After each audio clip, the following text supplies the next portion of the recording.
हमने अनजाने में ऐसा पाप किया, हमें इसकी जानकारी नहीं थी। जब से हमें इस चीज़ का बोध हुआ, अब हम ऐसा कृत्य कभी भी नहीं करेंगे। अज्ञान अवस्था में कितना कितना किया। ऐसा कौन सा जीव है, ऐसे जीव मिल जाएंगे ओम जी, ऐसे लोग मिल जाएंगे कि जिन्होंने अभी तक अनंत भवों में शुभ कर्म नहीं किया होगा। अनंत भवों में भी अभी तक जिन्होंने शुभ कर्म नहीं किया होगा, लेकिन ऐसा कोई जीव नहीं है कि जिसने अशुभ कर्म नहीं किया हो। प्रत्येक जीव ने क्या किया है, अशुभ कर्म किया है। प्रत्येक जीव ने अशुभ कर्म किया है। ऐसा कोई भी जीव नहीं है जिसने अशुभ कर्म ना किया हो। प्रत्येक जीव ने अशुभ कर्म किया है, लेकिन ऐसा कोई भी जीव नहीं है कि जिसने शुभ कर्म ना किया हो। प्रत्येक जीव ने क्या किया है, प्रत्येक जीव ने अशुभ कर्म किया, पर बिरले जीव है कि जिन्होंने क्या किया, शुभ कर्म किया। अंगुलियों पर गिनने लायक है जिन्होंने क्या किए, शुभ कर्म किए। और सारी जिंदगी भर शुभ कर्म करना, शुभ में रहना, ये बहुत बड़ी शुभ सूचना है। अच्छे अच्छे लोगों की उसमें स्थिति नहीं बन पाती है। अच्छे अच्छे लोग उसमें चित्त चंचल डिग जाते हैं। कोई वस्तु और कोई भी धर्म की हमारी परीक्षा तब होती है, नियम की परीक्षा तब होती है, किसी वस्तु का त्याग कर देने के बाद फिर हमारे नियम की क्या होती है, परीक्षा होती। अधिकतर क्या होता, त्याग देने के बाद उसका ज़्यादा ध्यान आता है। वही चीज़ आएगी और वही चीज़ सामने आएगी। आप त्याग करके देखो, आज तुम कहोगे हमारा गिलकी का त्याग, आज भोजन करने जाओगे सबसे पहले वो ही आएगा। तुम त्याग करो कि आज हमारा आम का त्याग, चौके में पहुँचोगे सबसे पहले कोई भाई गिलास भर आम का रस लेके आ जाएगी, महाराज ये ले लो। अरे आज ही तो त्याग किया, आज ही तुम लेकर, कल त्याग नहीं था, कल कोई नहीं लाया। जो चाहिए वो नहीं मिलेगा, जो मिलेगा वो चाहिए नहीं। यही संसार का नियम है। और नियम की परीक्षा उसी समय है, नियम की परीक्षा उसी समय है। मान ली तुमने दूध का त्याग किया, अब दूध का त्याग किया और उसी समय तुम्हें मावा आ गया, उसी समय रसगुल्ला। अब उस समय तुम्हें पश्चाताप नहीं होना चाहिए कि अरे हमने गलती से क्या कर दिया, त्याग कर दिया। ना त्याग किया होता तो बहुत अच्छा था, ना त्याग किया होता तो, ना त्याग तो बहुत अच्छा था। हमने अगर त्याग नहीं किया होता है ना, तो बहुत अच्छा था। तो इस प्रकार से क्या होता है कि बहुत अच्छा था, है ना, त्याग ना किया होता तो बहुत अच्छा त्याग था, बहुत अच्छी भावना ये थी, है ना। लेकिन ऐसा नहीं होता है। परीक्षा तभी होती है ना, कि जब कोई हम व्रत ले लेते, और वो व्रत किसी भी स्थिति में छूटना नहीं चाहिए, टूटना नहीं चाहिए। तो ऐसे दिया कि दर्शन ज्ञान परे भाविषु इस तरह यद मध्यस्थ सुख दुखियो, यानी जब हम चारित्र धारण कर लेते हैं तो सुख और दुखों में मध्यस्थ भाव धारण करना पड़ता। कौन सा भाव, मध्यस्थ भाव का मतलब होता है कि तुम्हारे आने की ना खुशी और तुम्हारे जाने का ना गम।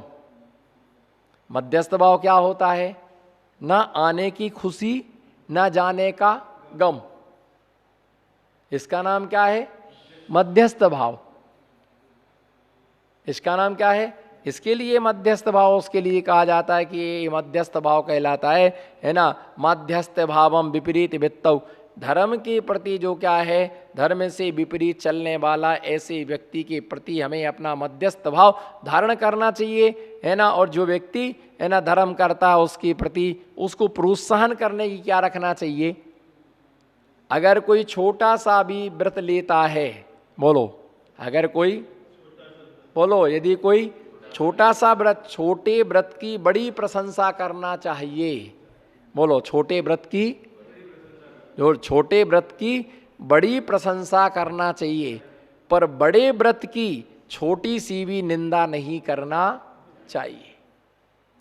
किसी ने छोटा सा भी नियम लिया, अब तुम ये मत कहो इतना बड़ा होकर के छोटा छोटा सा नियम पालता है तुम सिर्फ 7 व्रत मान लिए, आलू का त्याग किया है, अरे मुनि बन जाओ। ठीक है, आज छोटा नियम, ये तो कहो कि कम से कम आज नियम लेने का शुभारंभ तो किया। अभी तक तो वो भी नहीं पालते थे, अभी तक तो वो भी नहीं किया, आज कम से कम, बोलो, आज कम से कम नियम तो लिया। बहुत अच्छा किया आपने, कितना बड़ा, उस छोटे से नियम को ही बड़ा बता दो। आपने नियम ले लिया कि आलू नहीं खाएंगे, भैया तुमने बहुत बड़ा नियम ले लिया। बहुत बड़ा क्यों? आलू नहीं छूटा, सिर्फ आलू के साथ साथ कितना कितना छूटा। आलू नहीं छूटा, आलू के साथ चिप्स भी छूट गया, आलू का पराठा भी छूट गया, आलू का समोसा भी छूट गया, इसके साथ साथ होटल जाना ही छूट गया। एक नियम में कितने सारे नियम हैं, कितना सारा छूट गया तुम्हारा। तो उसकी एक छोटे से नियम की बड़ी प्रशंसा करो, छोटे से त्याग की बड़ी प्रशंसा करो, लेकिन बड़े त्याग की छोटी सी भी निंदा करना है ना, बहुत बड़ा पाप है। छोटे नियम, बड़े नियम की छोटी सी निंदा करना बड़ा पाप है, और छोटे से नियम की बड़ी प्रशंसा करना बड़ा पुण्य है, बड़ा धर्म है। उसका प्रोत्साहन क्या करो, प्रोत्साहित वर्धित कीजिएगा। कोई भी नियम, कोई पूजा करता है बच्चा, आप बहुत अच्छा काम करते हो, है ना, आपको बहुत सुख मिलेगा, आपके नंबर अच्छे आएंगे, आपका दिमाग खराब नहीं होगा, उसे जितना उसे समझा सको, जितना उसके पुण्य की, है ना। कोई वृद्ध व्यक्ति है, बा आपने इस वृद्ध अवस्था में, जीर्ण शीर्ण अवस्था में आपने कितना बड़ा नियम लिया है। आप समाधि पूर्वक मरण करना और उत्तम गति के लिए प्राप्त करना, भव के लिए समस्त प्रकार के बंधनों से छूट जाना। दो अच्छे शब्द बोलने में क्या लगा, बोलो? दो अच्छे शब्द बोलने में क्या लगा? पर दो अच्छे वचन बोलने के लिए हमारा मन भी क्या होना चाहिए? अच्छा होना चाहिए। मन अच्छा होगा तो वचन क्या होंगे? मन अच्छा होगा तो वचन अच्छे होंगे, और वचन अच्छे होंगे तो काय से क्रिया भी क्या होगी? अच्छी होगी। जब मना स्थिति जिसकी अच्छी नहीं है, उसके वचन कभी भी अच्छे नहीं हो सकते। किसी को अपन सिस्टम से विनय से बोल सकते, गुरुजी क्या करना है, आप आशीर्वाद दीजिएगा, आप जैसा कहेंगे, तो कई बार बिगड़ता काम भी क्या हो जाता है? सुधर जाता है। और कोई आदेश देने लग जाए तो बनता काम भी क्या हो जाता है? बिगड़ जाता है। हमें कब आशीर्वाद मिलेगा? आपके चरण हमारे घर पर कब पड़ेंगे? आप हमें आशीर्वाद, बिल्कुल हम तो आपका आशीर्वाद, जैसे कोई महाराज हैं, उनको ऐसा आपके चरण हमारे घर पर कब पड़ेंगे, हमें ऐसा मौका कब मिलेगा, हम तो लेके जाएंगे, कैसे नहीं ले, हम तो आपके चरणों के भक्त हैं। और ऐसा कहना तो आप पर पिघल जाएंगे, आपके घर पर उनके चरण क्या हो जाएंगे? पड़ जाएंगे। और कोई आकर के सीधा बंदूक सी छोड़ने लग जाए, हमारे घर में काहे को आओगे, हम तो गरीब हैं, हमारे घर में आप आना ही नहीं चाहते हो, और ऐसा बोलेगा तो मामला क्या हो जाएगा? गड़बड़ हो जाता है। कभी ना कभी आपका अवसर, आपका नंबर आएगा, है ना। संकल्प विकल्प करने की आवश्यकता नहीं है। तो ऐसे जो व्यक्ति संसार में होते हैं, अपने आप में स्थिर करने वाले, अधिकतर लोगों की कंप्लेंट यही आती है, अधिकतर लोगों की शिकायत ये आती है, मन बस में नहीं होता है। मन क्या होता है? तन कहाँ है? बताओ, तन यहाँ है, मन कहाँ है? कहाँ घूम रहा है? पकड़ के लाओ। मन, तन तो यहाँ है, पर मन कहाँ चला गया? कभी बाजार में जाता है, कभी दुकान में जाता है, कभी कहीं जाता है। अच्छे अच्छे साधुओं का मन भी क्या हो जाता है? भटक जाता है। किसका? ध्यान दो हमारे शब्दों पर। अच्छे अच्छे साधुओं का मन भी क्या हो जाता है? भटक जाता है। परिणाम देखो कैसे होते हैं। दो मित्र, समझो बात के लिए, दो मित्र, ओम जी, दो मित्र, एक नास्तिक एक आस्तिक। क्या? एक नास्तिक एक आस्तिक।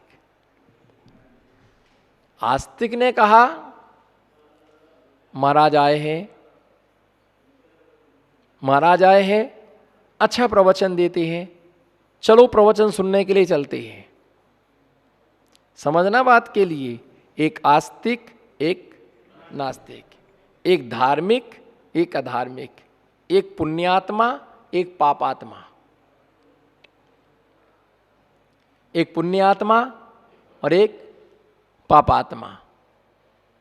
अब ऐसे दो, एक पुण्यात्मा एक पापात्मा, अब दोनों हैं, तो उसने कहा कि महाराज चलो प्रवचन सुनने के लिए।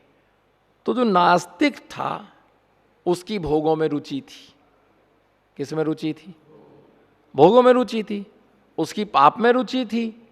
तो मालूम वो क्या कहता है कि बहुत अच्छी पिक्चर लगी हुई है सिनेमा में, बहुत अच्छी पिक्चर लगी हुई है सिनेमा में, चलो देखने चलना है। उसने कहा नहीं मैं तो प्रवचन सुनने जाऊंगा, तुम प्रवचन सुनने चलो हमारे साथ। बोलता नहीं तुम हमारे साथ पिक्चर देखने चलो। पर वो एक दूसरे की वो क्या करते, मानते नहीं है।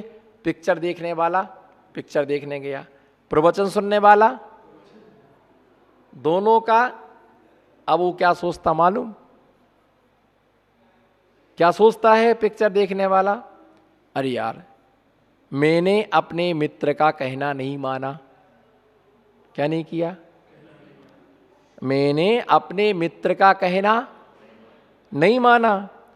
और आज वो प्रवचन का कितना आनंद ले रहा होगा। जो पिक्चर देखने जा रहा वो क्या सोच रहा? मैंने अपने मित्र का कहना नहीं माना। आज वो गया है और धर्म कर रहा होगा, पुण्य कमा रहा होगा, और मैंने उसका कहना नहीं माना।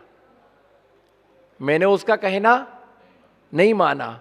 और जब मैंने उसका कहना नहीं माना, मैंने कहना नहीं माना, और वो देखो गया और प्रवचन का आनंद ले रहा होगा, धर्म का आनंद ले रहा होगा। वो किसका आनंद ले रहा होगा? धर्म का आनंद ले रहा होगा। वो धर्म का आनंद ले रहा होगा।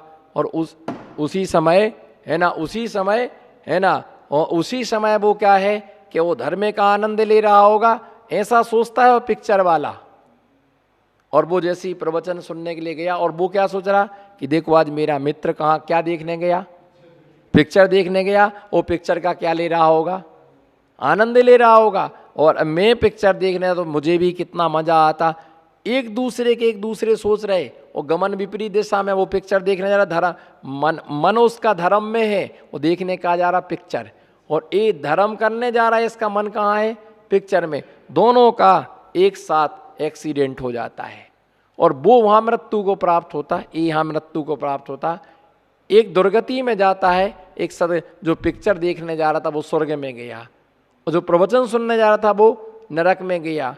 उसने सोचा कि अरे मैंने तो इतना पुण्य किया ही नहीं, मैं स्वर्ग में कैसे आ गया? नहीं, मैंने प्रवचन सुनने का भाव बनाया था, और मैंने तो पाप किया नहीं, मैं नरक में कैसे आ गया? और मैंने तो क्या किया था कि पिक्चर देखने का भाव बनाया था, जिससे मैं नरक में। वो देखता कि मेरा मित्र का नरक में, अरे तुम नरक में कैसे आ गए? मैं तो स्वर्ग में हूं। तो भावों की ये स्थिति है। किसकी स्थिति है? भावों का ही सब क्या है। तुम मंदिर में कितने देर बैठे, बिल्कुल महत्वशाली नहीं है। तुमने हार में कितने गिरास दिए, बिल्कुल महत्वशाली नहीं है। लेकिन भाव तुमने कितना लगाया, तुमने कितनी माला फेरी, सम्मेद शेखर जी कितनी वंदना की, ये बिल्कुल महत्वशाली नहीं है। महत्वशाली ये है कि तुमने भाव से कितना किया, बताओ। तुमने भाव से कितना किया, महत्वशाली वो है। मुनि बन गए, क्या होगा मुनि बनने से? क्षुल्लक जी बन गए, क्या हो गया बनने से? व्रती बने तो व्रती बनने से क्या होगा? अरे ये सब बनने से कुछ भी नहीं। तुम्हारा ये बताओ कि तुम्हारा मन कितना लग रहा, आज इधर भटके कल उधर भटके कल उधर भटके, भटकते रहो, लेकिन कहीं ना कहीं एक जगह तो तुमको रहना पड़ेगा। क्या करें, मन नहीं लगता है। बोलो क्या करें? मन नहीं लगता है, मन ललचाता है। मन क्या होता है? मन ललचाता है। आज इधर कल, अरे भैया कहीं ना कहीं तुम्हें अपने चित्त को स्थिर करना पड़ेगा। एक घर नहीं है, परिवार नहीं है कि आज मौसी कहाँ चले जाओ, कल मामा कहाँ चले जाओ, परसों फूफा कहाँ चले जाओ। ये मुनि धर्म है। क्या है? आचार्य अकलंक स्वामी तत्वार्थ वार्तिक में क्या लिखते कि भैया यहाँ नयों की व्यवस्था बताई जा रही है कि व्यवहार नए से तुम संसारी हो, निश्चय नए से तुम सिद्ध परमात्मा हो। व्यवहार नए से तुम क्या हो? व्यवहार नए से तुम संसारी हो, और निश्चय नए से तुम क्या हो? निश्चय न ऐसे तुम क्या हो, भगवान आत्मा हो। या नयों की व्यवस्था की तुम्हारी खुशामद नहीं की जा रही। तुम इतनी मनवार क्यों करवा रहे, क्या आवश्यकता तुम्हें इतनी मनवार करवाने की। आप अपने कर्तव्य का पालन करो, आप अपने धर्म का पालन करो, आप अपनी आत्मा के स्वरूप में लीन रहो, अपनी आत्मा के स्वरूप का चिंतन करो। जब हमने जिस पथ को पकड़ लिया वो पथ कभी छूटना नहीं चाहिए, उससे कभी भ्रष्ट नहीं होना चाहिए। तो ये जो दिया भाव दिया है, ये दर्शन ज्ञान परे सोतर भाव सु, इस तो वर्धमान चारित्र्य वाले जो होते हैं वो कर्म क्षय करके नाश करके मोह, वो जो हीमान चारित्र्य वाले होते हैं वो क्या होते हैं, नीचे गिरते हैं। कहाँ गिरते हैं वो नीचे गिरते हैं और दुर्गति के पात्र बनते हैं। तो इसीलिए तपस्या साल भर पढ़ा, फीस भरी, है ना, स्कूल गए, लेकिन बाद में रिजल्ट क्या आया, जल्दी बताओ, फटाफट, समय खराब मत करो। साल भर स्कूल गए, पढ़ाई की, किताबें खरीदी, होमवर्क किया, लिखा, टीचर के डंडे खाए, डांट खाई, परिवार वालों की डांट खाई, सब कुछ सहन करते रहे, बाद में रिजल्ट क्या आया, 0 आया। मुनि बने, घर वालों को दुखी किया नहीं है, नहीं, हाना कछु तो बोलो, हिलो तो डोलो तो, घर वालों को दुखी किया नहीं किया। बताओ, दुखी नहीं होते घर वाले। बेटे कहती बताओ पिताजी घर छोड़ के चले गए, बहुएं कहती पापा चले गए, बेटियां कहती पापा चले गए, पोता कहते दादाजी चले गए, है ना, राम धर्म पत्नी वो कहती हमारे पति चले गए, वो अकेली अकेली फिरती है। सब परिवार के दुखी हैं, है ना, परिवार के दुखी हैं कि चले गए, ना कुछ बता गए ना कुछ कह गए, और मोहल्ले के और अलग दुख देते हैं कि देखो इनके पिताजी कैसे चले गए, है ना। ओ फिर वो घर वालों को दुख दिया, और मुनि बने सो खुद के शरीर को दुख दे रहे, भूख सहन कर रहे, प्यास सहन कर रहे, केस रोंच कर रहे, है ना, पैदल चल रहे, है ना, धूप सहन कर रहे, गर्मी सहन कर रहे, वर्षा, तो स्वयं के शरीर को, और अंत में जाके रिजल्ट क्या आया, समाधि प्राप्त नहीं हुई। अंत में रिजल्ट क्या आया, 0 आया, कुछ भी प्राप्त नहीं हो सका। तो इसलिए जब मेहनत करे, फीस भर ही रहे, पढ़ ही रहे, व्रत में, तो अच्छे से पढ़ लो, रिजल्ट अच्छा आएगा तो नाम मिलेगा, फेल हो जाओगे तो सबके सामने नीचा शर्मिंदा देखना पड़ेगा। इसी प्रकार से मुनि बनने के बाद दुर्गति में गए तो सर्वत्र हंसी के पात्र रहे, मुनि बने, इतना धर्म किया, कुछ भी नहीं मिला। तो इसलिए जो भी करते भाव से करना चाहिए, निर्मल परिणामों से करना चाहिए, विशुद्धि के साथ में करना चाहिए, जिससे हमारी आत्मा से लगे हुए कर्मों का क्या हो, क्षय हो, दुखों का नाश हो, बोधि की प्राप्ति हो, सुगति में मेरा गमन हो। ऐसी हमें निर्मल भावना रखना चाहिए। इसी मंगल भावना के साथ जय बोलो पंच परमेष्टि भगवान की जय।